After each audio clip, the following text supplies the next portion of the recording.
There's been a question I've been circling around lately, and it has been challenging me just as much as I hope it challenges you. Here's the question I can't seem to escape. When did responsibility quietly become source? I don't think any of us wake up one morning and decide we want to carry the weight of the world. I don't think leaders set out believing everything should depend on them.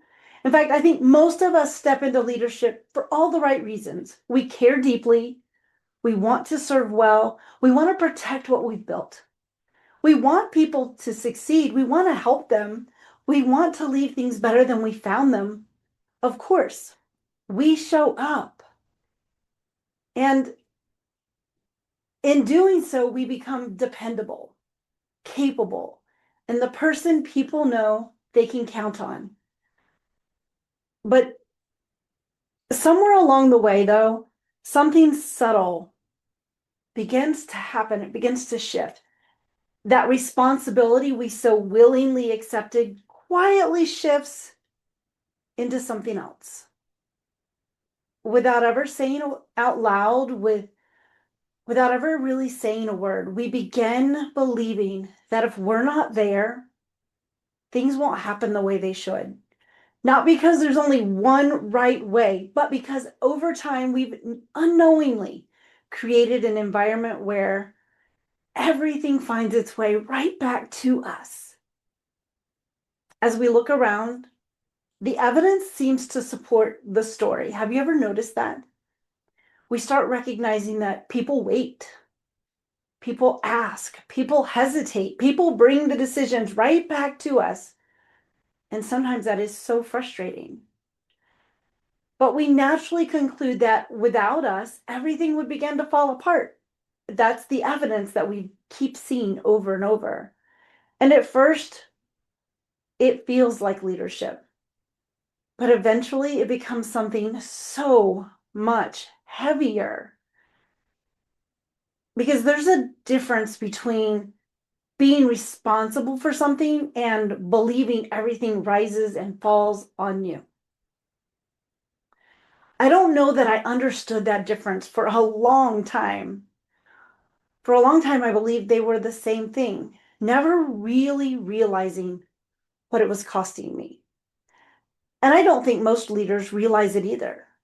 It's not because we're arrogant or controlling, but it's because that somewhere along the way, we quietly crossed a line we never even realized was there. We confused leadership, the doing, with the being. We stopped seeing ourselves as stewards, and we began slowly believing that we were actually the source. That part really perplexes me the most because the evidence usually feels so real that it becomes the reality we identify with.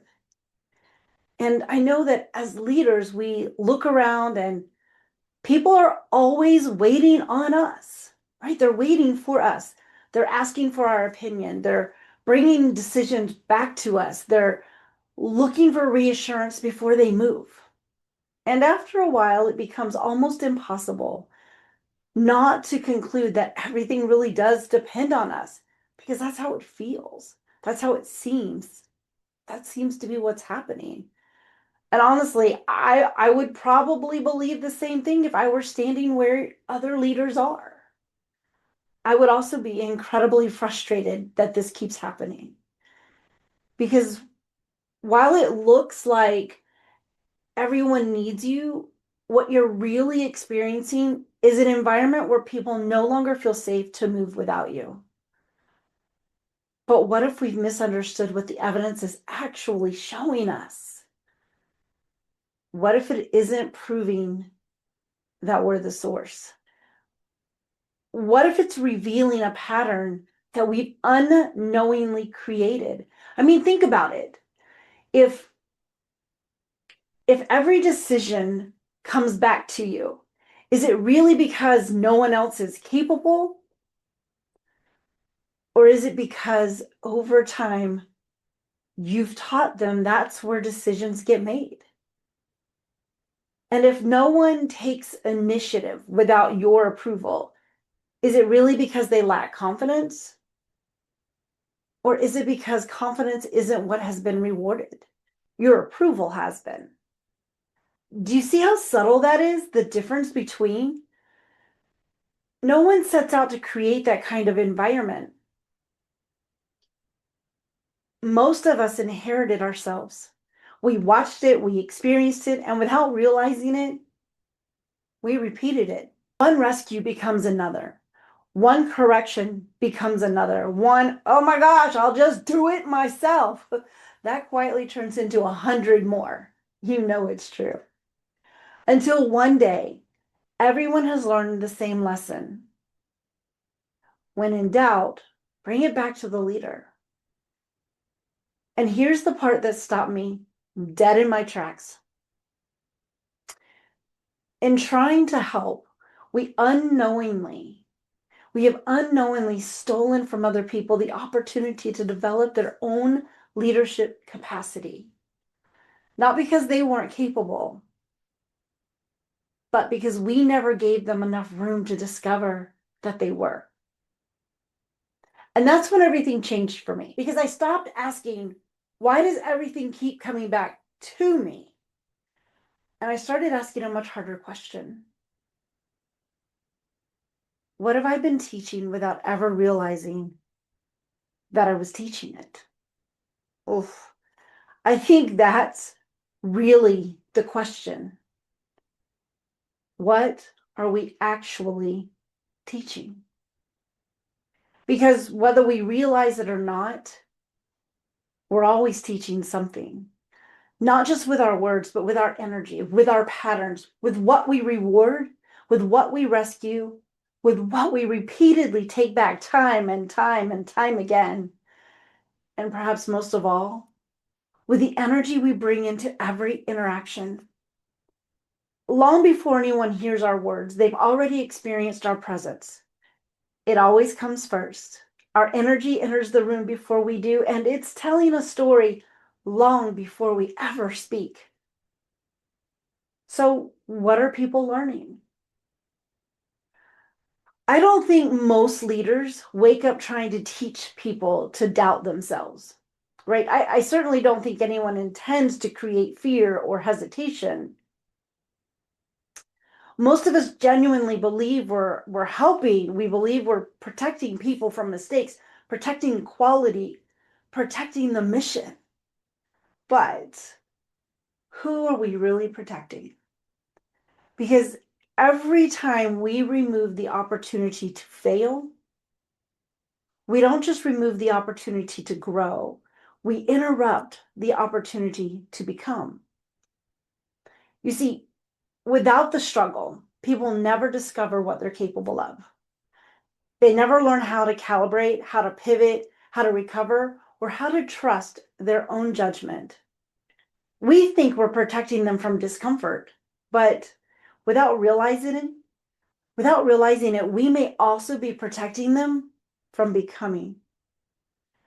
Over time, they begin learning that their ideas aren't complete until we've approved them. They begin living as though every decision requires permission instead of discernment. They begin learning that confidence lives somewhere outside of themselves instead of within them. And I don't believe that's what any leader intends to teach, but it becomes the outcome. Honestly, that's the part that really breaks my heart, because I don't think we're just teaching people how to do the work anymore. I think we're teaching people how to see themselves. Every interruption teaches something. Every rescue teaches something. Every time we as leaders step in too quickly, we unintentionally reinforce the belief that someone else's certainty matters more than their own. What I know to be true is that fear teaches fear. Trust teaches trust. Certainty teaches certainty. The only question is, where have we taught people that certainty lives? Because if certainty always lives in the leader, well, eventually everyone begins looking away from themselves. So even when our intentions are good, the outcome can become completely out of alignment with what we hope to create. Because we thought we were creating safety by behaving this way, but we're actually creating dependence. We thought we were helping others build confidence, but we were quietly removing confidence outside of the very people we were trying to develop.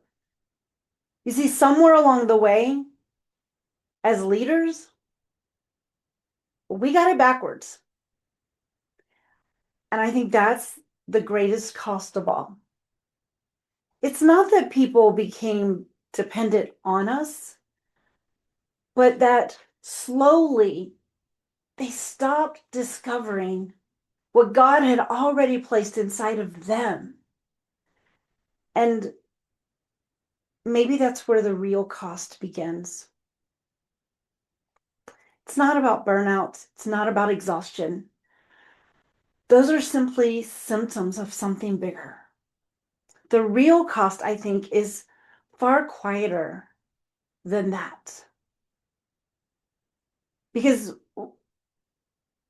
when you spend years believing you're the source, you slowly begin building your entire life around carrying things you were never meant to carry.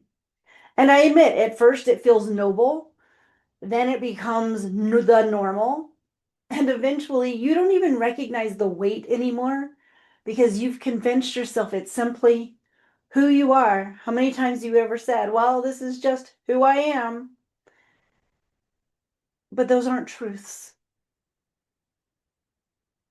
They're stories you've repeated so many times they begin to feel like the truth. And while you're busy carrying everyone else, something else is quietly slipping away. Think about that.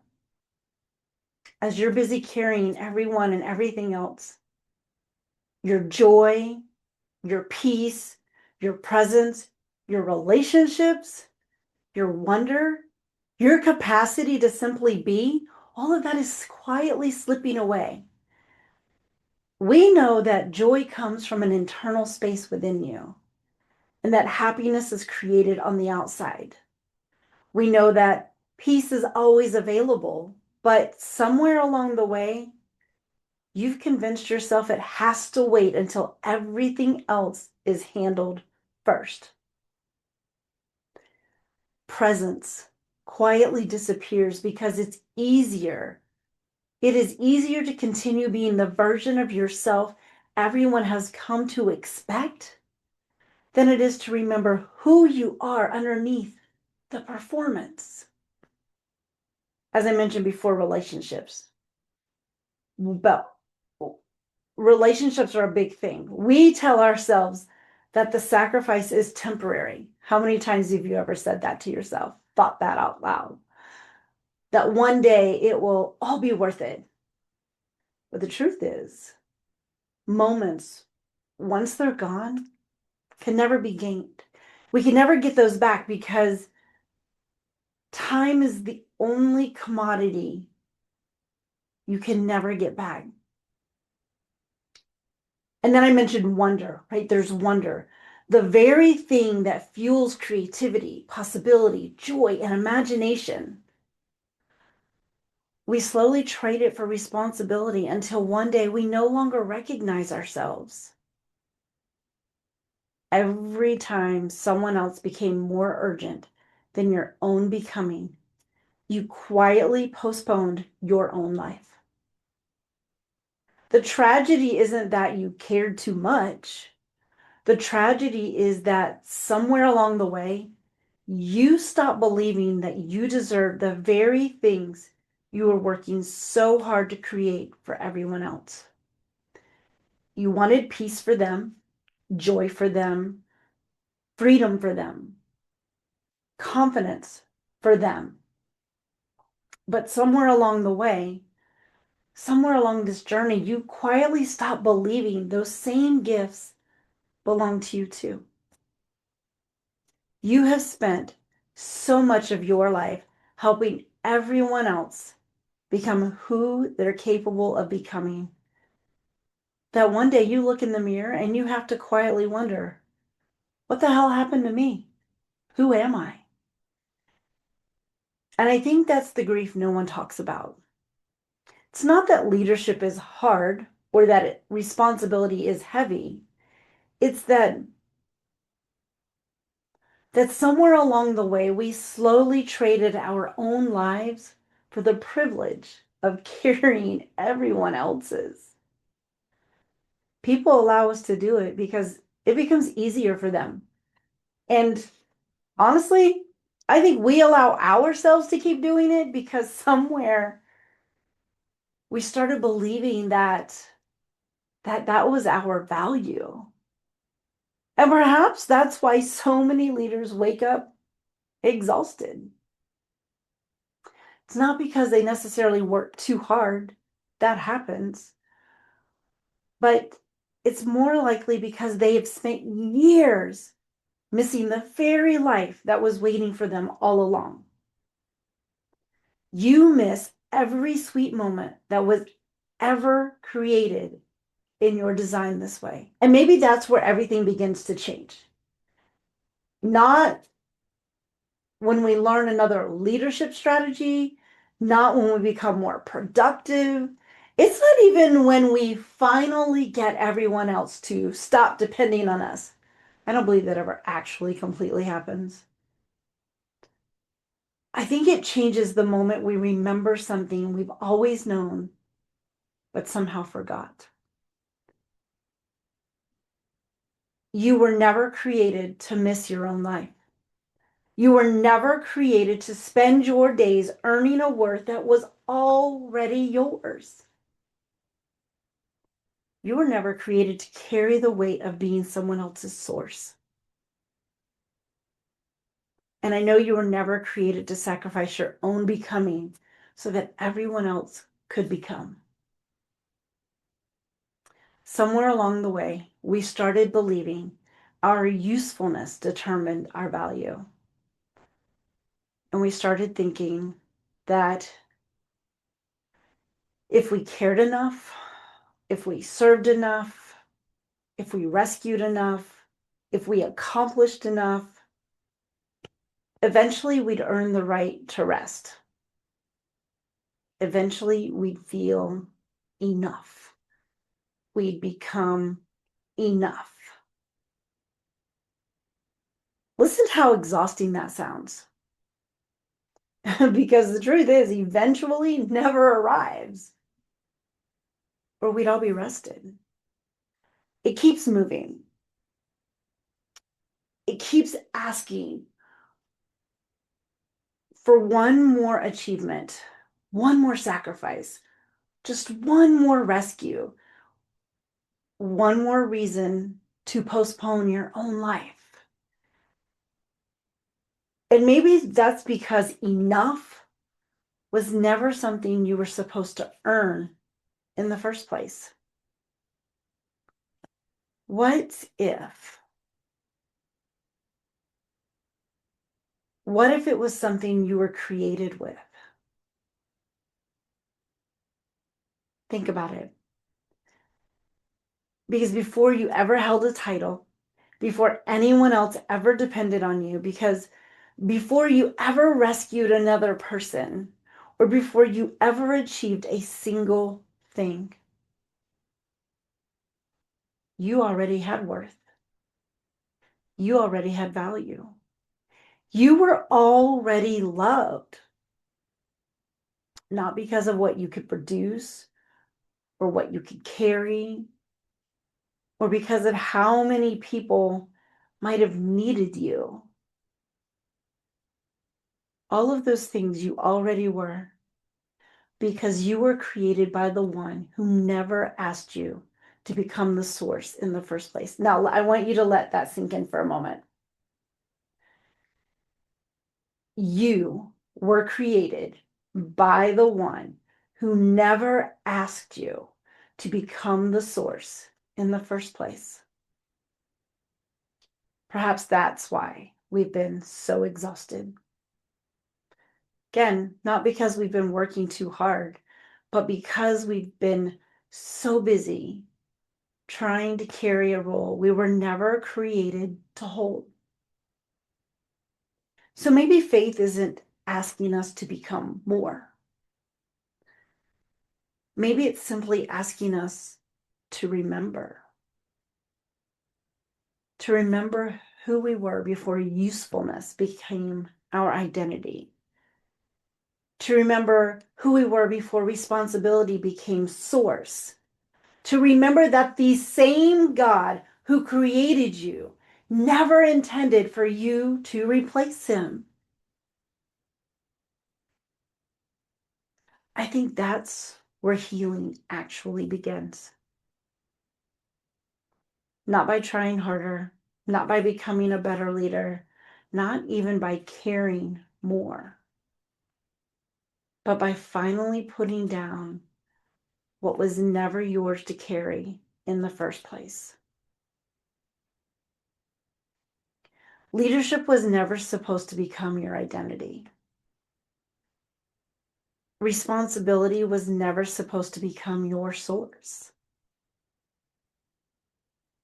Usefulness was never supposed to become the measure of your worth. All this time, you've been so busy trying to earn something that was freely given long before you ever even knew you needed it. So I don't know what you're carrying today. And I know that for some, it's the weight of everyone else's expectations. For others, it's the pressure of always having to have the answers. And I know for many of you, it's likely the fear that if you stop holding everything together, everything will fall apart. And for some of you, it likely goes even deeper than that.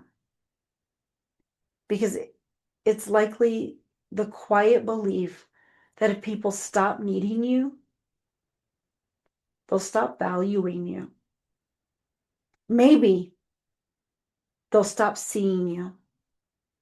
Trust me, I believe those lies too. That's why this conversation has challenged me just as much as I hope it's challenged you. Because I don't think today's invitation is simply to become a different leader. It's actually an invitation to become a freer human being, to remember that leadership is something that you do. It was never meant to become who you are. To remember that stewardship is very different from being the source. But most of all, to remember that the God who created you never asked you to carry what only he was ever meant to hold. So before we end today, I want to leave you with one question. It's not a question that I want you to answer right away. It's one I want you to carry with you, to pray about. I want you to sit with this question. It's a question I want you to let quietly uncover whatever needs uncovering. And here's the question. If you truly believe that you were already worthy before you ever became useful,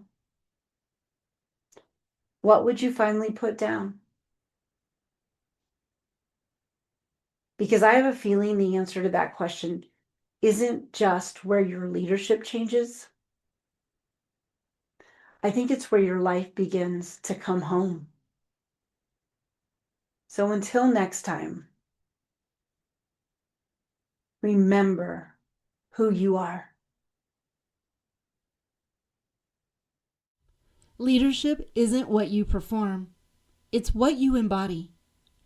If this conversation resonated, share it with someone ready to lead differently.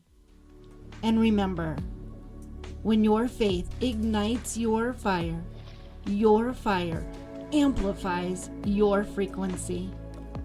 Until next time.